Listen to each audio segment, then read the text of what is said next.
Account assignment group क्या होता है ना, ये जब हम लोग आगे जाके कस्टमर को बिलिंग विलिंग करेंगे ना, जब कस्टमर को माल सेल कर देंगे तो उसके बाद जब डील करते हैं, ठीक है, तो बिल करने से क्या होता है कि हमें रेवेन्यू आता है।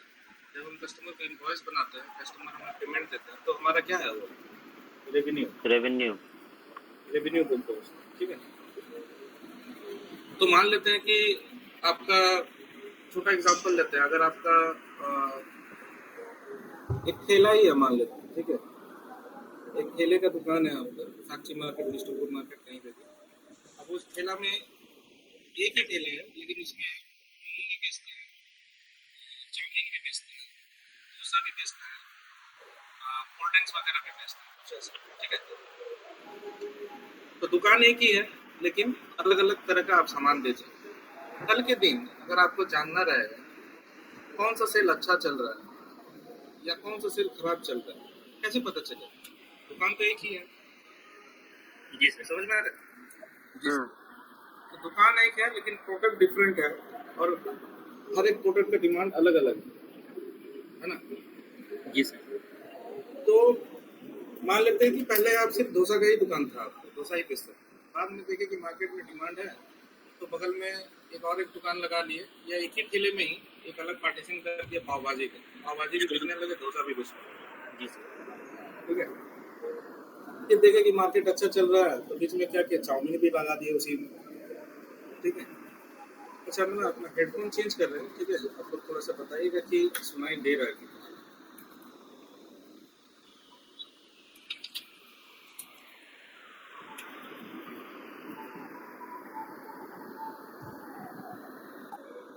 हाँ, मेरा वॉइस आ रहा है? हाँ सर। हाँ जी सर। क्लियर है ना, कोई प्रॉब्लम नहीं है? नहीं, बहुत अच्छा सर। नहीं सर।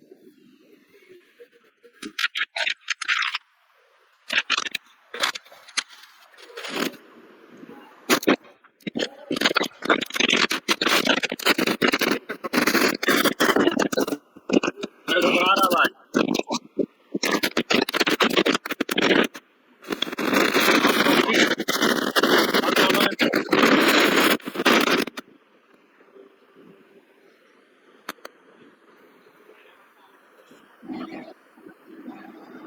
अभी ठीक है?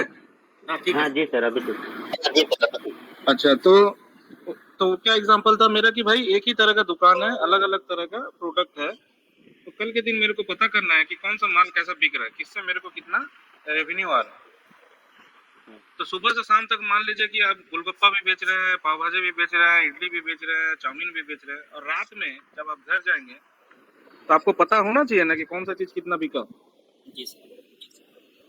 अगर ऐसा नहीं करते हैं कि कौन सा चीज कितना बिका है, और एक ही मान लीजिए आपका जो जो बॉक्स है जहाँ आप पैसा रखते हैं, जब कस्टमर पैसा देता है तो जहाँ पे आप पैसा रखते हैं, रात को जब आप देखेंगे कि आपका उसमें जहाँ पैसा आप रख रहे हैं कैश बॉक्स में, वहाँ पे मान लीजिए 2000 रुपया आपका इनकम हुआ सारा दिन में,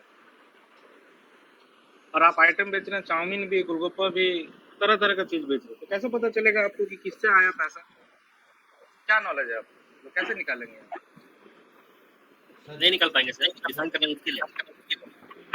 तो उसको डिफाइन करना मुश्किल है, और उसको जानना भी जरूरी है, ताकि बेकार का झमेला लेके आप बैठे हुए हैं, हो सकता है कि सिर्फ डोसा से ही कमाई आ रहा है, झूठे मूठे आप लिट्टी भी बेच रहे हैं, चाउमीन भी बेच रहे हैं, एको कस्टमर नहीं आ रहा, या कोई आ भी रहा हो तो एको दुकान आ रहा है, और उसके लिए आप रॉ मटेरियल लगा के रखे हुए हैं दुकान में, ठीक है। आप रॉ मटेरियल से उसको चाउमीन भी बना रहे हैं, चिकन भी बना रहे हैं, मतलब जो भी सामान आप बेच रहे हैं, तो उसके पीछे आप मेहनत भी कर रहे हैं, रॉ मटेरियल भी लगा रहे हैं, और कमाई क्या है, जीरो या जीरो के बराबर, ठीक है।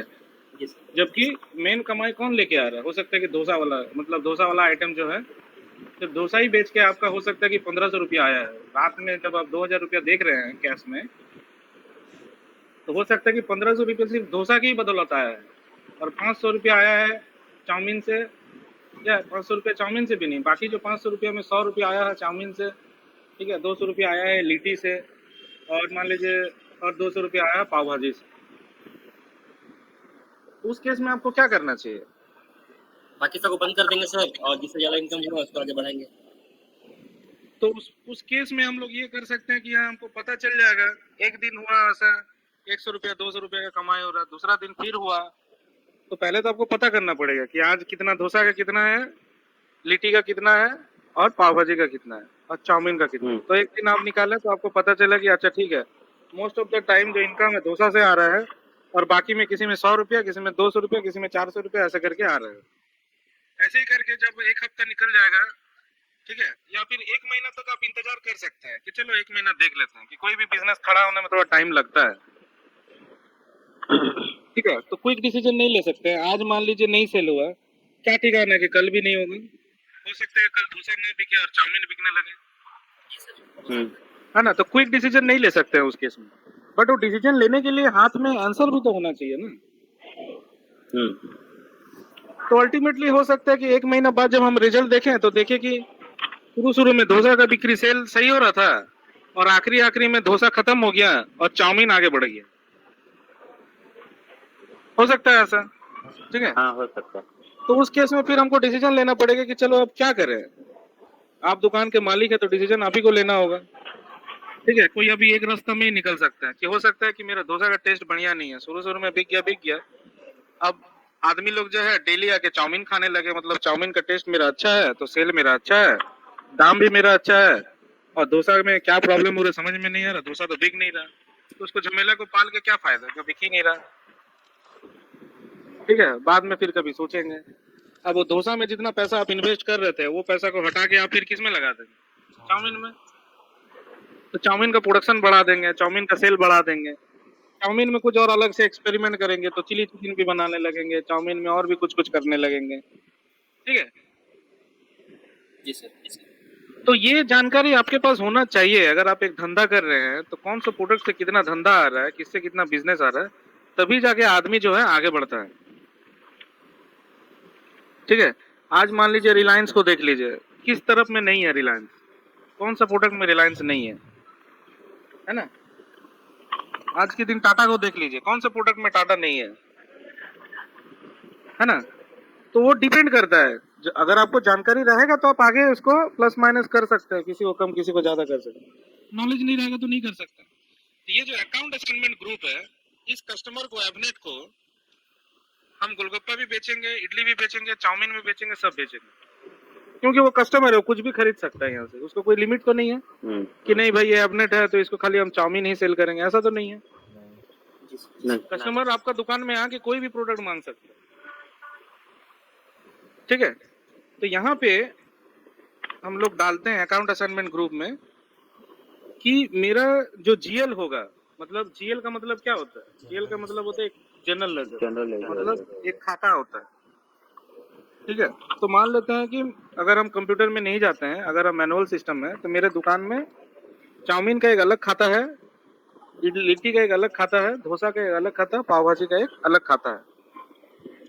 जब जो सेल होता है हम उसी खाते में लिखते हैं। डोसा सेल होता है तो डोसा वाला जो खाता है मेरा जो कॉपी है उसमें लिखते हैं, चाउमीन सेल होता है तो चाउमीन वाला में लिखते हैं, इडली सेल होता है तो इडली वाला में लिखते हैं। अलग अलग खाता में लिखने का फायदा क्या है, शाम को जोड़ने में इजी होता है मेरे को। जब रात को हम दुकान बंद करेंगे तो हर एक खाता में हिसाब लिखा होगा, सीधा सीधा सबको जोड़ेंगे तो पता चल जाएगा आज का दिन का बिक्री कितना है, सब कुछ दिख रहा है, सारा साफ साफ रहेगा, जी सर। ठीक है। तो ये जो खाता जो अलग अलग हम बना रहे हैं प्रोडक्ट वाइज बना रहे हैं ना, डोसा के लिए अलग बना रहे हैं, चाउमीन का अलग बना रहे हैं। तो उसी तरह से जब ये बड़ा बड़ा बिजनेसमैन लोग जब बिजनेस करता है, अभी टाटा स्टील मान लीजिए क्या क्या बनाता है, टाटा स्टील कॉयल भी बना रहा है, सीट भी बना रहा है, ठीक है। ऐसे बहुत सारे प्रोडक्ट है जो टाटा स्टील बेच रहा है। हम सिर्फ टाटा स्टील का बात कर रहे हैं, टाटा का बात हम नहीं कर रहे, ठीक है। उसी तरह से अगर आप आपका BMW का बात करिएगा तो BMW में भी वो अलग अलग तरह का प्रोडक्ट सेल कर रहे हैं, ठीक है जी सर। तो सबको ही अपना अपना बिजनेस में ध्यान रखता है कि मेरा मेन प्रोडक्ट कौन है, मेरा सबसे ज्यादा बिक्री किस में है, मेरा कम बिक्री किस में है जिसको हमको बंद कर देना चाहिए, ऐसे नॉलेज। सो उस केस में हम लोग ये अकाउंट असाइनमेंट ग्रुप के बेसिस में हम लोग जीएल होता है जो जनरल लेजर होता है उसका कॉन्फिग करते हैं एसपीआरओ में। अकाउंट असाइनमेंट ग्रुप के बेसिस में जीएल का कॉन्फिग करते हैं, ठीक है। और ये कर देने से क्या होता है कि इस एबनेट को किस दिन हम चाउमीन बेचेंगे तो ऑटोमेटिक उसका चाउमीन का एंट्री चाउमीन वाला खाते में चला जाएगा, क्योंकि हम यहाँ पे मेंटेन कर दिए होंगे प्रोडक्ट बेचने, ठीक है।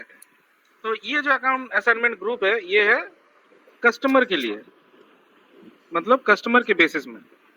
और प्रोडक्ट के बेसिस में अगर आपको अलग अलग जीएल में अलग अलग पैसा गिराना है तो एक अकाउंट असाइनमेंट ग्रुप मेटेरियल में भी होता है। याद है आप लोग को? कहाँ पर आता है, कहाँ पर आता है अकाउंट असाइनमेंट ग्रुप मेटेरियल में? कौन सा व्यू में रहता है?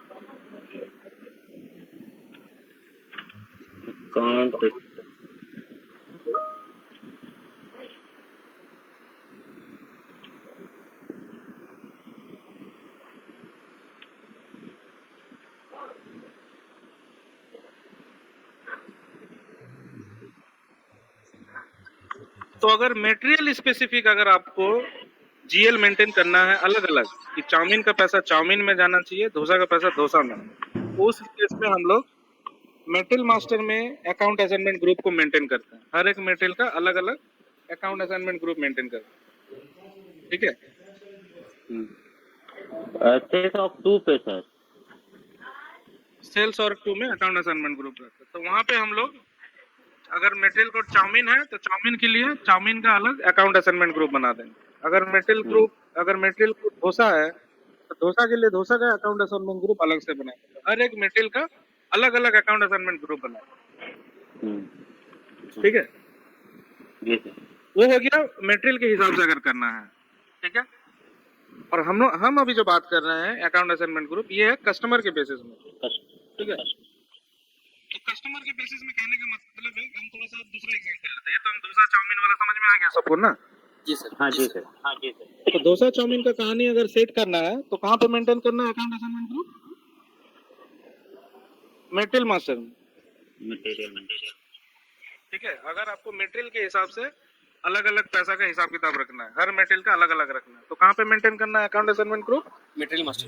मेटेरियल मास्टर में, सेल्स और 2 में जो रहता है वहाँ पे। अगर आपका मेटेरियल कोड डोसा है तो डोसा का अकाउंट असाइनमेंट ग्रुप में जाए मेंटेन कर देंगे। अगर चाउमीन है तो चाउमीन का कर देंगे। जैसे आपका सॉस है तो सॉस का एक अलग होगा अकाउंट असाइनमेंट ग्रुप। अगर आपका अचार है तो अचार का अलग होगा। जैसे सुरजीत का जैसे वो 2-3 तरह का बैटरी है उसका, तो उसका हर एक बैटरी का अलग अलग अकाउंट असाइनमेंट ग्रुप होगा। ठीक है।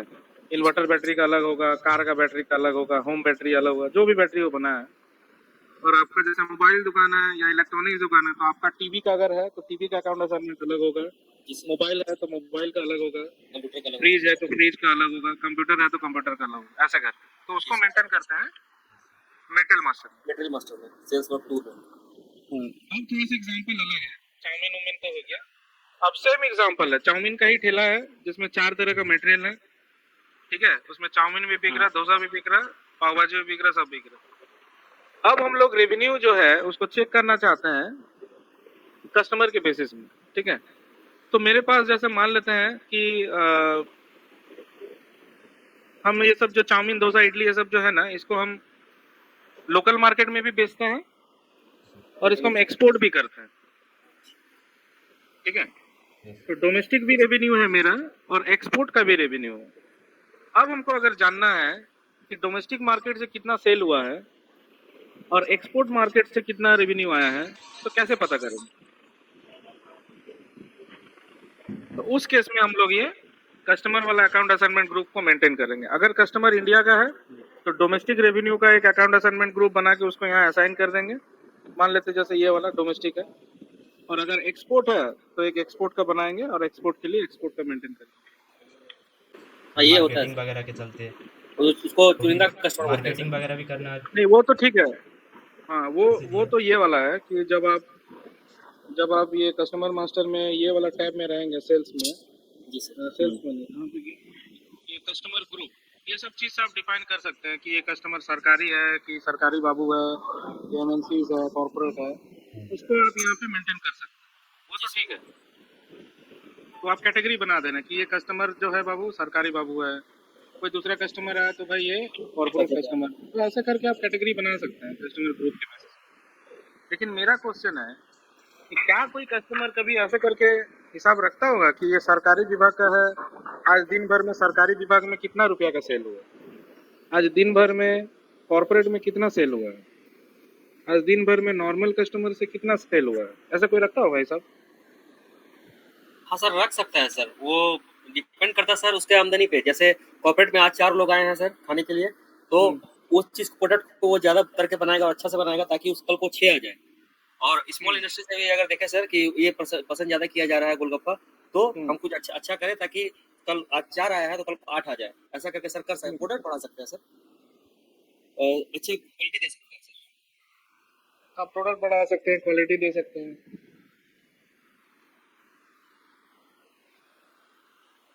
और एक चीज होता है, जब भी आप कोई कस्टमर को कैटेगरी में डिवाइड कर देते हैं कि ये टॉप कॉर्पोरेट वाला कस्टमर है, ये नॉर्मल कस्टमर है, ये सरकारी कस्टमर है, तो वहाँ पे ना आप पैसा से भी खेल सकते हो।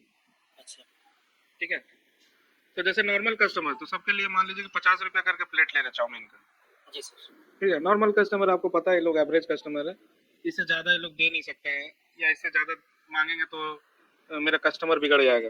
ठीक है, आदमी आना कम हो जाए। लेकिन अगर आपके खाने में क्वालिटी है और आप जैसे ही देख रहे कोई सूट बूट वाला आदमी लोग आ रहा है, तो 50 का सामान आप 100 में भी बेच सकते हैं और वो लोग खाएगा भी। जी सर। ठीक है, जी सर। तो 100 रुपया हो गया, सेम चीज है, वही सेम चीज है, सेम ही चीज आप बनाए हैं, कोई अलग नहीं है। लेकिन कॉर्पोरेट कस्टमर को देख के आप बढ़िया से थोड़ा बहुत पैकिंग वुकिंग कर दिए हैं, तो उसको लग रहा है कि वाह क्या बढ़िया है। नॉर्मल कस्टमर आया तो उसको ऐसी नॉर्मल जो थाली वाला, जो कागज वाला थाली हो गया, या नॉर्मल प्लास्टिक का सामान में ही दे दिए। ठीक है, और सरकारी बाबू लोग आ गया तो कहीं पे वो लोग को बैठा के खाना खिला दिए, एसी रूम में बैठा दिए कि सर अंदर चलिए, अंदर बैठ के खा लीजिए, कुछ ऐसा। माल वही है, वही चाउमीन है, वही थाली, वही डोसा है, वही सारा कुछ, खाली जो बेचने का तरीका है, डिस्ट्रीब्यूशन का बेचने का तरीका थोड़ा सा मॉडिफाई कर दिए। अब क्या हुआ, 50 का सामान कोई 50 में खरीद रहा है, वही 50 का सामान कोई 150 में खरीद रहा है, वही 50 का सामान कोई 100 में भी खरीद रहा है। तो उस केस में आपको पैसा का हिसाब भी रखना होगा। ठीक है, कि कॉर्पोरेट वाला को बेच के कितना आमदनी हो गया देखे तो जरा। तो आज दिन भर में कितना रुपया का कॉर्पोरेट को बेच दिए सेम सामान। तो जब आप महीना का आखिरी में निकालेंगे या दिन का आखिरी में देखेंगे तो आपको दिखेगा अरे साला ये नॉर्मल कस्टमर से बेचने से अच्छा है कि कॉर्पोरेट कस्टमर को ही बेचो, 50 का सामान 100 रुपया में खरीद रहा है। जी सर। कोई क्वेश्चन भी नहीं पूछ रहे, कुछ नहीं है। ठीक है जी। आप देखिए कि सरकारी वाला लोग को बेचने से 200 रुपया में माल बिक जा रहा है, सेम सामान है, 200 रुपया में खरीद ले रहा है, कोई झमेला नहीं है। तो दिन का आखिरी में जब आप देख रहे तो देख रहे कि वो जो नॉर्मल कस्टमर जो कस्टमर है, 4 कस्टमर खाया होगा वहाँ, या मान लीजिए कि 50 कस्टमर खाया होगा नॉर्मल कस्टमर आके, उससे उतना इनकम नहीं हुआ जितना कि कॉर्पोरेट वाला लोग आया और 10 आदमी खा के उतना ज्यादा इनकम हो। ठीक है, वो सरकारी बाबू लोग आया, 5-6 आदमी खाया, वो 50 आदमी का बराबर का पैसा वहां से कलेक्ट हो गया, क्योंकि आप वो लोग से ज्यादा पैसा ले रहे ना। जी सर। और वो लोग दे भी रहा है। तो नॉर्मल कस्टमर 50 थाली खाया या 50 प्लेट खाया, उससे जितना कमाई हुआ उसका कंपेयर में वो कॉर्पोरेट वाला लोग आया, कम आदमी खाया लेकिन उससे ज्यादा पैसा का कलेक्शन हुआ। तो सरकारी वाला लोग आया, वो भी कम आदमी लोग खाया लेकिन ज्यादा पैसा का कलेक्शन हुआ। तो आपको हिसाब भी रखना चाहिए कहाँ से कितना पैसा आ रहा है, ताकि कल के दिन आप और कुछ एक्स्ट्रा सोच सके उसमें। अरे यार 50 आदमी को खिला के कोई फायदा नहीं है, 10 आदमी को खिलाओ साला, दिन भर का खर्चा निकल जाए, यही आएगा दिमाग में। जी सर। जी सर। चलो और 2-3 तो टेबल बढ़ा देते हैं, 4 टेबल में तो मान लीजिए कि 50 आदमी का बराबर का पैसा निकल गया, और चलो और 2-3 तो टेबल बढ़ा देते हैं, जगह भी है अवेलेबल। तो आप दिमाग लगाएंगे ना उस तरफ में। जी सर, कुछ पंखा लगा दे, लाइट लगा दे, कुछ पंखा लगा देंगे, लाइट लगा देंगे, 2-3 चेयर टेबल बढ़ा देंगे, है ना। थोड़ा सा साफ सुथरा जगह होगा कर देंगे, तो क्या होगा, अब आपका फोकस क्या हो गया, नॉर्मल कस्टमर से हट गया और फोकस हो गया कॉर्पोरेट कस्टमर के ऊपर। अब आपका ध्यान उधर ज्यादा है, क्योंकि उधर मेहनत कम है, कम बेचने से ज्यादा पैसा आ रहा है, इधर ज्यादा बेचने से कम पैसा आ रहा है। ठीक है, आने वाले दिन में फिर आप क्या करेंगे, कुछ स्टाफ भी रख देंगे, क्योंकि जब अभी बिक्री बढ़ जाएगा तो स्टाफ रखना पड़ेगा कि बाबू देखना वो कॉर्पोरेट वाला लोग आएगा तो लोग को थोड़ा सा जतन उतन करना, पानी उनी देना, बैठने के लिए बोलना थोड़ा। ठीक है, तो वो लोग को भी थोड़ा लगेगा अरे वाह क्या हम लोग को इज्जत देता है, चलो वही दुकान में जाएंगे। ठीक है, तो आपको पता होना चाहिए कि आपका कस्टमर किस तरह का है और कहाँ से पैसा आ रहा है। जब आपको पैसा पता चल जाएगा कि पैसा कहाँ से आ रहा है, तो आपका फोकस रहेगा उसी एरिया में। और कोई भी धंधा करने के लिए 2 तरह का फोकस होना जरूरी है, एक प्रोडक्ट के ऊपर कौन सा प्रोडक्ट मार्केट में चल रहा है और कौन नहीं चल रहा है, और दूसरा किस तरह का कस्टमर से पैसा आ रहा है और किस तरह से पैसा नहीं आ रहा है, अगर धंधा सही से चलाना है तो।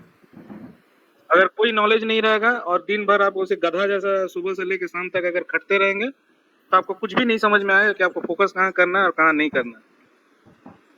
सुबह से डोसा भी लेके बैठे रहेंगे, पाव भाजी भी लेके बैठे रहेंगे, सब चीज लेके बैठे हुए हैं, लेकिन पता ही नहीं चल रहा है आपको कि कौन सा माल बिक रहा है और कौन सा नहीं बिक रहा है, किस तरह का कस्टमर से पैसा आ रहा है, किस तरह से नहीं आ रहा है। ठीक है, ये तो एक छोटा ठेला का एग्जांपल हम दिए, लेकिन जब बड़ा बड़ा बिजनेस होता है, करोड़ों रुपया का जो बिजनेस का खेला हो रहा है यहाँ पे, टाटा स्टील, जिंदल, मित्तल, जो भी नाम ले लीजिए आप, ठीक है, ये लोग का क्या है, करोड़ों रुपया का बिजनेस है। ठीक है, 1000 करोड़, लाख करोड़, ऐसा टाइप का ये लोग का बिजनेस पैसा आता है, रेवेन्यू आता है। ठीक है, हम तो 100, 50, 2000 के एग्जांपल दिए आप लोग को समझाने के लिए, सिंपल ठेला के एग्जांपल दिए। वो लोग के बारे में सोचिए कि वो लोग का बिजनेस जब चल रहा होगा तो वो लोग कैसे दिमाग लगाता होगा, कहाँ इन्वेस्ट करे, किस तरफ में इन्वेस्ट करे, मॉल में माल बेचेंगे तो ज्यादा पैसा आएगा, या रास्ता में बेचेंगे तो ज्यादा पैसा आएगा, एयरपोर्ट में माल बेचेंगे तो ज्यादा पैसा आएगा। आपको एयरपोर्ट का पता है 2 सिंघाड़ा का दाम कितना है? सर वहाँ तो एयरपोर्ट में नहीं भी सर, एक समोसा है 70-80 रुपया सर। हाँ, 200 रुपया लेता है जीएसटी लगा के। हाँ। अब 200 रुपया का सिंघाड़ा क्या है उसमें, ऐसे क्या डाल दिया होता है उसमें? अभी मार्केट में जाइए तो एवरेज आपको सिंघाड़ा का दाम है 10 रुपया।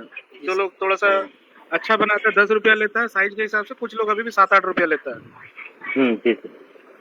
चलिए हम मान लेते हैं कि वो हाइजीन मेंटेन करता होगा, थोड़ा बहुत अच्छा तेल उल डालता होगा, आलू बढ़िया वाला डालता होगा, तो कितना भी तुम बढ़िया डालो यार, 200 रुपया मतलब एक सिंघाड़ा का 100 रुपया ले रहे हो तो मतलब क्या है उसमें? तो एयरपोर्ट में, मॉल में, सिनेमा हॉल में आप पॉपकॉर्न खाने जाते हो, अगर कभी पॉपकॉर्न खाए होंगे आप लोग, कितना रुपया लेता है पॉपकॉर्न का? क्या रहता है 100 उसमें? रुपया सर। सर 150 रुपया 200 रुपया लेता हाँ। है। अभी अच्छा पैकेट के बताइए ऊपर उसमें डिपेंड क्या करता है, उसमें उस पॉपकॉर्न में क्या डाल देता है वो? चीज वही है कुछ सर, नहीं लेकिन सर। वो जहाँ पे वो लोग को खिलाया जा रहा है वो जगह वीआईपी है। मॉल जाना मतलब सर कम से कम हाँ, 500, तो कोई दिखावा है। 500 रुपये लेके जा रहा है। जी सर, बात ये है। तो वही चीज आपको पता होना चाहिए, आपका सामान वही है, लेकिन कहाँ बेचने से, इस तरह का कस्टमर को बेचने से पैसा आएगा। आप इनकम सोचिए एक बार। वही ठेला में जो ठंडा का टाइम में पॉपकॉर्न वाला लोग ठेला लेके घूमता है, 10 रुपए का मिलता है सर। हाँ, ठंडा के टाइम में जो पॉपकॉर्न बिकता है ठेले में, जी और सर। वही पॉपकॉर्न सिनेमा हॉल में बेच रहा है, आईलैक्स में, आइनॉक्स में, और भाई लोग एकदम मजे लेके खा रहे हैं खाली शो ऑफ के लिए। हाँ सर। अरे मूवी देखने आए तो पॉपकॉर्न खाना जरूरी है, मूवी देखने आए तो भाई ये खरीदना जरूरी है, वो खरीदना। पानी का बोतल 50 रुपए ना 60 रुपया कुछ लेता है साथ, पानी का बोतल, जी सर। जो 20 रुपए का बोतल है आपको मार्केट में, सिर्फ जगह के हिसाब से। इसीलिए कोई भी एयरपोर्ट में आप जाइए, वही सेम सामान का दाम एकदम 3-4 गुना बढ़ जाता है एयरपोर्ट में, मॉल में, कोई भी महंगा महंगा जगह में। ठीक है, अब बिष्टुपुर में हो सकता है कि कहीं सिंगाड़ा बना रहा होगा बढ़िया से, तो बिष्टुपुर में एक सिंगाड़ा का दाम हो सकता है 15 रुपया हो ही सकता है। ठीक है, तो जो अकाउंट असाइनमेंट ग्रुप है ये बहुत ही इंपॉर्टेंट चीज है, इसके बारे में आगे भी डिस्कस करेंगे, इसका चैप्टर आएगा। ठीक है, तो इतना मेरा इसके पीछे बोलने का कारण क्या है कि अकाउंट असाइनमेंट ग्रुप हर एक कस्टमर में मेंटेन होना चाहिए और हर एक मेटेरियल में मेंटेन होना चाहिए, ताकि बाद में आप उसका एनालिसिस कर सके, कितना सेल हो रहा है, कितना सेल नहीं हो रहा है, कौन सा कस्टमर अच्छा पैसा दे रहा है, कौन सा कस्टमर नहीं दे रहा है, कौन सा मटेरियल का सेल अच्छा है, कौन सा मटेरियल का सेल डाउन है। ठीक है, ये चीज ट्रैकिंग करने के लिए हम लोग यूज करते हैं अकाउंट असाइनमेंट ग्रुप। याद रहेगा ना ये? Yes sir. जी सर। चलिए, बाकी तो बता दिए थे टैक्स उसके बारे में कि कोई कस्टमर है उसको टैक्स लगाना है नहीं लगाना है। अच्छा, टैक्स लगाना है नहीं लगाना है इसका मतलब क्या है? तो ये वाला चीज मेटल मास्टर में भी था, जब हम लोग मेटल बना रहे थे उस समय भी ये टैक्स का एक फंडा था वहाँ पे। कौन सा व्यू में था वो? सर वो था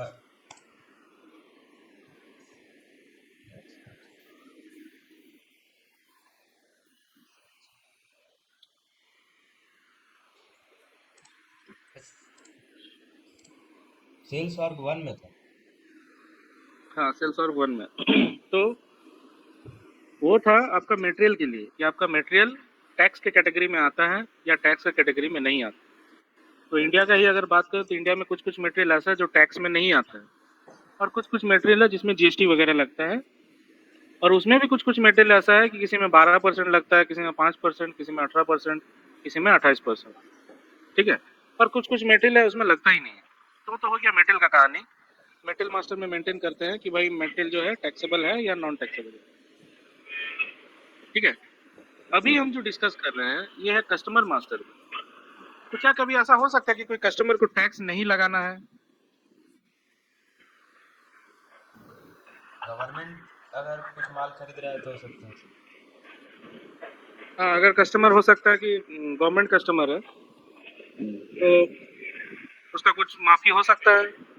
वो कुछ हाँ कागज जी उगज सर। दिखाएगा, कुछ कागज दिखाएगा आपको कि भाई देखिए हम जो गवर्नमेंट से है, इंडियन सेंट्रल गवर्नमेंट का डिपार्टमेंट है, और ये मोदी जी का पेपर है, इसमें मोदी जी का साइन है, या फिर फाइनेंस मिनिस्टर का इसमें साइन है, ये पेपर में लिखा हुआ है कि हम टैक्स नहीं देंगे आपको।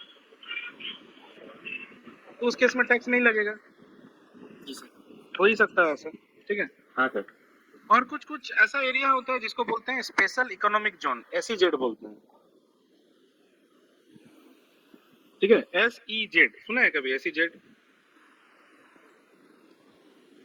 नहीं सर, नहीं सुना। नहीं सुने सर। नहीं सर। तो कुछ कुछ एरिया होता है जो गवर्नमेंट कुछ कुछ स्टेट में कुछ कुछ एरिया को स्पेशल इकोनॉमिक जोन डिक्लेयर करता है। जैसे मान लेते हैं कि आदित्यपुर।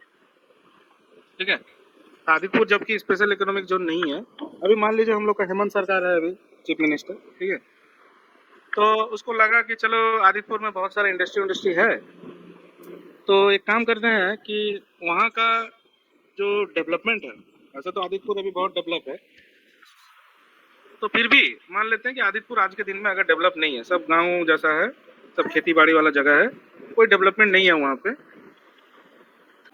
अपना स्टेट में कोई एक जगह होता है जहाँ उसको डेवलपमेंट कराना रहता है आसपास का लोगों को। ठीक है, लोगों को रोजगार देना रहता है।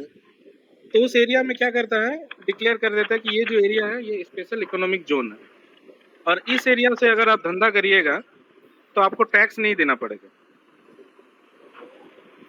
ठीक है, उस एरिया से अगर आप धंधा करिएगा, कोई प्लांट लगा दिया आप, स्टील इंडस्ट्री कुछ बैठा दिए, कुछ आयरन इंडस्ट्री, कुछ कुछ आप बड़ा बड़ा इंडस्ट्री अगर आप बैठाते हैं, तो आपको कोई टैक्स नहीं देना पड़ेगा सरकार को। तो उससे क्या होगा कि टैक्स जब नहीं देना पड़ेगा कंपनीज को, तो कंपनी क्या करेगा, उसको बोलेगा कि तुम अपना आसपास का रोड वोड बना दो, लाइट वाइट लगा दो। ठीक है, स्कूल खुलवा दो, कुछ हॉस्पिटल वगैरह खुलवा दो।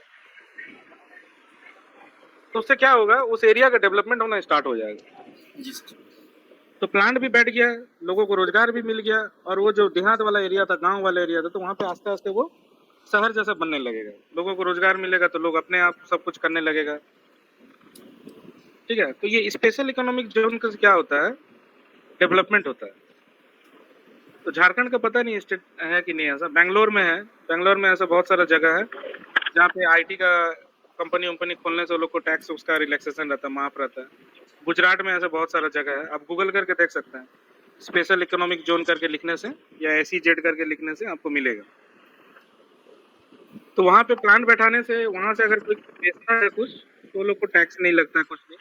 और यही सब कस्टमर अगर कहीं से माल खरीदता भी है तो उन लोगों को भी टैक्स नहीं लगता। ठीक है, फिर बहुत सारा कंट्री भी ऐसा होता है जहाँ पे कोई टैक्स का रूल ही नहीं है। ठीक है, तो ये डिपेंड करता है कि आपका कस्टमर कहाँ का है, किस तरह का है। तो आप यहाँ पे चाहे तो वैट एग्जाम्प्ट जैसे किया हुआ है कि इस कस्टमर को वैट नहीं लगाना है। ठीक है, तो ये सब चीज हम लोग यहाँ से सेटिंग करते हैं टैक्स कैटेगरी से।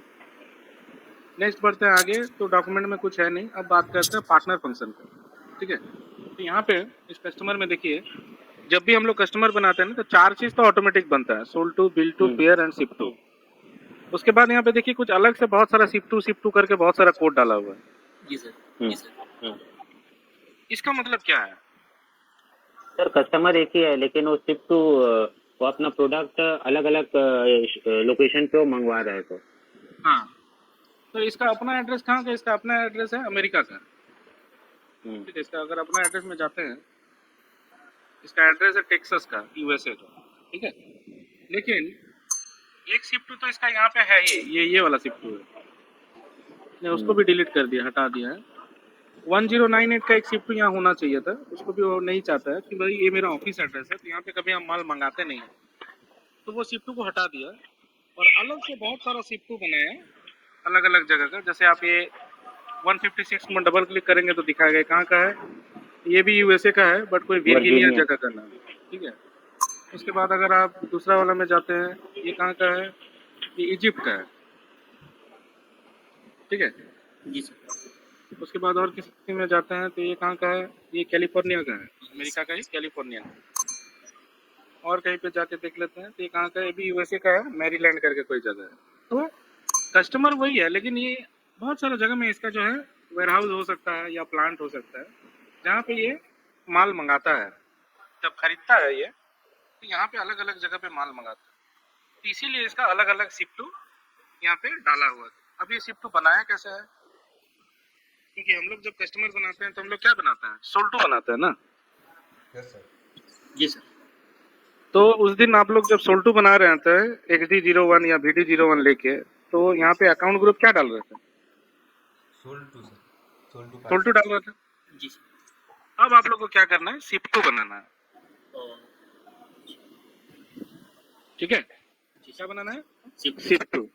सेम फॉर्मेट रहेगा सोल्टू में, जैसे जैसे जो जो चीज डालते हैं, जो सब चीज मैंडेटरी है, शिफ्टू में भी वैसे ही एड्रेस उड्रेस डालना है, सेल्स एरिया डेटा में जाना है, वहां पे जाके सेल्स का इंफॉर्मेशन डालना है, सब सेम रहेगा।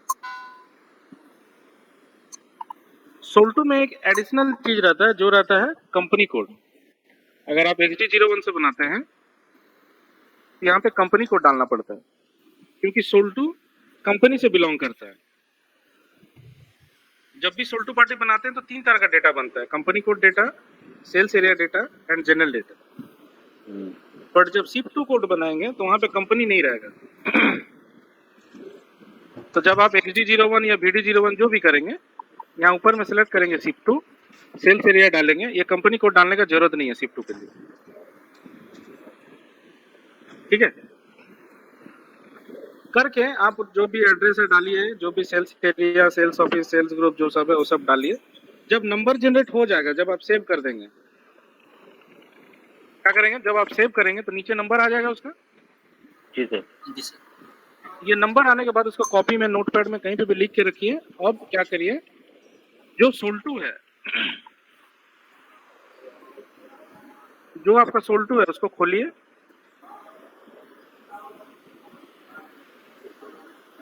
ठीक है, जो आपका सोल्टू है उसको XD02 VD02 किसी में भी खोलिए। पार्टनर फंक्शन का स्क्रीन में आइए, यहाँ पे अपने से यहाँ लिखिए SH। क्या करना होगा? यहाँ अपने से SH लिखना होगा शिफ्ट ऊपर। ऐसे डाउन में सबसे आखिरी में आ जाइए। आखिरी में आने के बाद यहाँ पे लिखेंगे SH, या यहाँ से सेलेक्ट कर सकते हैं। ठीक है, यहाँ से शिफ्ट टू पार्टी सेलेक्ट कर सकते हैं SH। यहाँ पे होगा कहीं पे SH, ये शिफ्ट टू पार्टी। और जो नंबर अभी जस्ट जनरेट हुआ उसको यहाँ पे लिख दीजिए। जी सर। करके इंटर मार दीजिए। सर बोल रहे हैं शिफ्ट टू पार्टी क्रिएट करने से 3 तरीके का डेटा क्रिएट होता है ना? नहीं, शिफ्ट टू में सिर्फ general data and sales area data. जैसे आपको दिखाते हैं, जैसे यहाँ पे ये सब शिफ्ट टू है ना, हाँ। इसमें क्या क्या डेटा है मान लेते हैं, यही वाला है आपने दिया। नया स्क्रीन में खोलेंगे तो XD02 03 किसी में भी खोलिए। यहाँ पे कस्टमर का कोड डाल देंगे, यहाँ कस्टमर का सेल्स एरिया में जाके सेल्स एरिया सेलेक्ट कर लेंगे, और यहाँ पे अगर आप कंपनी कोड सेलेक्ट करते हैं,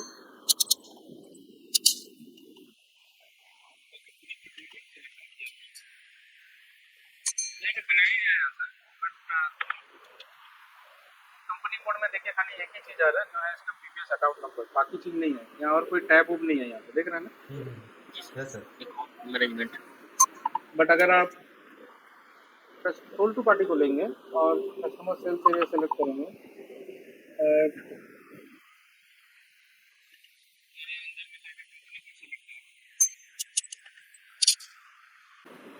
तो यहाँ पे 3 डेटा आ रहा है ना, 3 व्यू, 3 टैब आ रहा है, अकाउंट, अगर account management, payment transaction. Correspondent. तो शिफ्ट में तो कंपनी कोड डेटा का कोई मतलब ही नहीं है एक्चुअली, कंपनी कोड रहेगा नहीं। ये तो दूसरा सिस्टम है, इसलिए यहाँ दिख रहा है। आप लोग अपना सिस्टम में देखिएगा, कंपनी कोड डाल के भी देखिएगा कि कंपनी कोड से रिलेटेड, अकाउंट से रिलेटेड वैल्यू डालने दे रहा है कि नहीं। बट शिफ्ट टू पार्टी में कंपनी कोड डेटा का जरूरत नहीं पड़ती, ठीक है, वो सिर्फ सोल्ड टू पार्टी में पड़ता है। तो कर लेंगे आप लोग, कैसे करना है, क्या करना है आप लोग को? उसमें जाके शिफ्ट टू पार्टी करना है सर, हमारा XD01 या VD02। हाँ, तो पहले XD01 या VD01 में जाके दोनों में से कोई भी टिकट लेके शिफ्ट टू का कोड जनरेट करके, ठीक है। जी सर। शिफ्ट टू का कोड जनरेट करने के बाद उसको कहीं नोट पैड में, एक्सेल में, कहीं पे भी नोट करके लिख लीजिए उसको। एंड वो शिफ्ट टू किस सोल्ड टू का शिफ्ट टू है वो, तो उस सोल्ड टू को फिर किस कौन सा टी कोड में खोलेंगे, VD02 या VD02। खोलने के बाद उसका पार्टनर फंक्शन में जाएंगे या SH करके उसको यहाँ पे मेंटेन करेंगे उस नंबर को, ये चीज। हाँ, किस नंबर को मेंटेन करना है यहाँ पे, जो जनरेट हुआ सर, जो शिफ्ट टू कोड जनरेट हुआ है, जी सर। ठीक है। और अगर आप उस शिफ्ट टू कोड को कभी अगर आप खोल के देखिएगा, तो शिफ्ट टू कोड का अगर आप पार्टनर फंक्शन में जाएंगे ना, सेल्स एरिया डेटा में, मतलब उसका VD03 या XD03 करेंगे, तो उसका पार्टनर फंक्शन में सिर्फ शिफ्ट टू पार्टी रहेगा। जैसे सोल्ड टू का पार्टनर फंक्शन में जाने से क्या करता है, sold to, bill to, clear, shift to, चारों रहता है। चारों रहता है सर, चारों। लेकिन अगर जो शिफ्ट टू कोड आपका जनरेट हुआ, उस कोड को अगर आप VD03 या XD03 में डिस्प्ले करेंगे और पार्टनर फंक्शन में जाएंगे, तो आपको एक ही पार्टनर फंक्शन दिखेगा, shift to party. Shift to party. Shift to party. क्या क्या करना है, कैसे करना है, स्टेप क्या रहेगा? तो पहले शिफ्ट टू पार्टी को VD01 पे क्रिएट करना है, फिर जाकर उसका जो नंबर जनरेट होगा, फिर जाकर उसको यहाँ पर ही मेंटेन करना है VD02 पे। हाँ, तो कहाँ पे, कस्टमर कोड में, सोल्ड टू में, सोल्ड टू में। तो VD01 करके शिफ्ट टू का नंबर जनरेट करना है, और VD02 करके जो सोल्ड टू है, सोल्ड टू में ही शिफ्ट टू को असाइन कर देना है, असाइन करना, तो डायरेक्ट इसमें नीचे में उसका लिख देना है ना सर, ऐसे करता जो नंबर जनरेट हुआ। तो ये क्यों कर रहे हैं हम लोग ऐसे, क्या जरूरत है? कि सर एक ही पार्टी का उसको माल वो 2 के 3 जगह मंगा रहा है, उसके लिए अलग अलग मंगाया जा रहा है सर, इसलिए सर शिफ्ट टू कर रहे हैं। हाँ,